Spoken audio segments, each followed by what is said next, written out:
మనిషి చాలా విచిత్రమైన వాడు. అతను ఎన్నో విలువైన వస్తువుల్ని తన చుట్టూ ఉంచుకొని కూడా ఏ విలువ లేని వాటి కోసం పరితపిస్తాడు. జీవితంలో ఆనందంగా ఉండే మార్గాలు చుట్టూ ఉన్నా వాటిని పట్టించుకోకుండా ఏవేవో మార్గాలు అన్వేషిస్తాడు. ఇలా ఒక్కో మార్గం పరీక్షిస్తూ సాగేసరికి జీవితం కాస్త ముగుస్తుంది.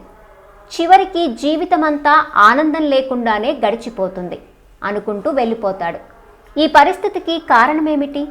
మనసుకు ఉల్లాసాన్ని, ఆహ్లాదాన్ని ఇచ్చేవి ఎన్నో ఉన్నా వాటిని ఆదరించకుండా వ్యసనాలు, డబ్బు, దుస్తులు, ఆస్తులు అంటూ పైపై మెరుగులకు ప్రాధాన్యత ఇవ్వటమే ఇందుకు కారణం.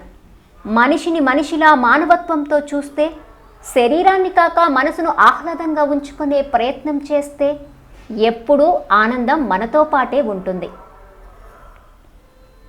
నేటి సమాజంలో మనం చూస్తున్న మనిషి చిత్రమైన వ్యక్తిత్వాన్ని, ఆలోచనను గాలిబ్ కవి ఎండగట్టిన విధానాన్ని ఈ కథ ద్వారా తెలుసుకుందాం. గాలిబ్ మహాకవి. ఉర్దూ కవితా సామ్రాజ్యంలో ఆయనను మించినవాడు లేడు. గాలిబ్ బలమైన వ్యక్తిత్వం ఉన్నవాడు. తన కవిత్వమే తన సామ్రాజ్యంగా వెలిగినవాడు. ప్రపంచంలోని గొప్ప కవుల్లో ఆయన ఒకడు. వైభవంగా జీవించి కళ్ల ముందే అన్ని సంపదలు కోల్పోయాడు. మామూలు మనుషులకున్నట్లు జీవితం గురించి ముందు జాగ్రత్తలు, వెనకా ముందు ఆలోచించటాలు కవులకు ఉండవు. ఉంటే వాళ్ళు కవులు కారు.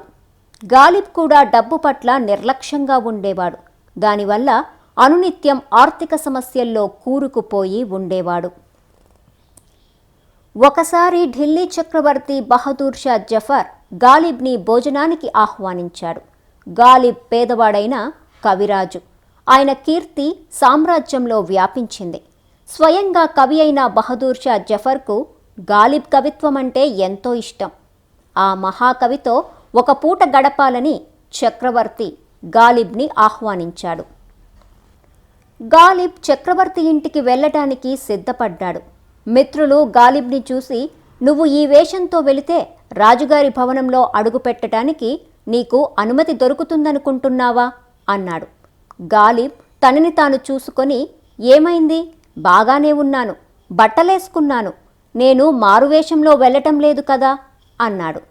మిత్రులు, "ఆ మాసిన బట్టలు వేసుకొని నువ్వు వెళితే ద్వారం దగ్గరే నీకు అవమానం జరుగుతుంది.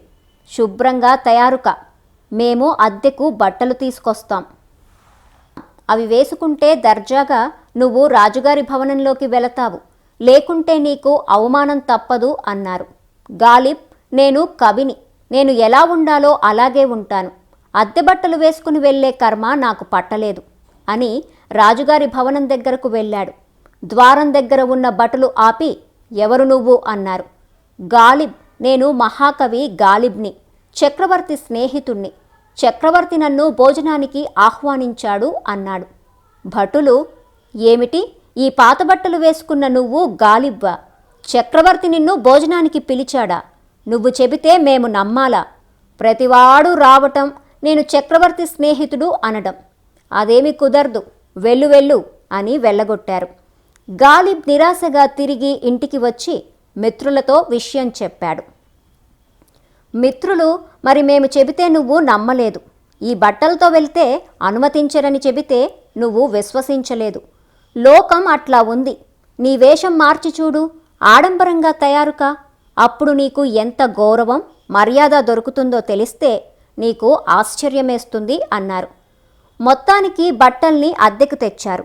గాలిబ్ శుభ్రంగా స్నానం చేసి షేర్వానీ, కోటు, తలపాగా ధరించి ధగధగలాడాడు. రాజసంగా బయలుదేరి రాజుగారి భవనానికి వెళ్ళాడు. అంతకుముందే అడ్డగించిన భటులు తలలు వంచి సలాం చేసి గౌరవంగా ఆహ్వానించారు. బట్టలకు మనుషులిచ్చే విలువ చూసి గాలిబ్ విస్తుపోయాడు.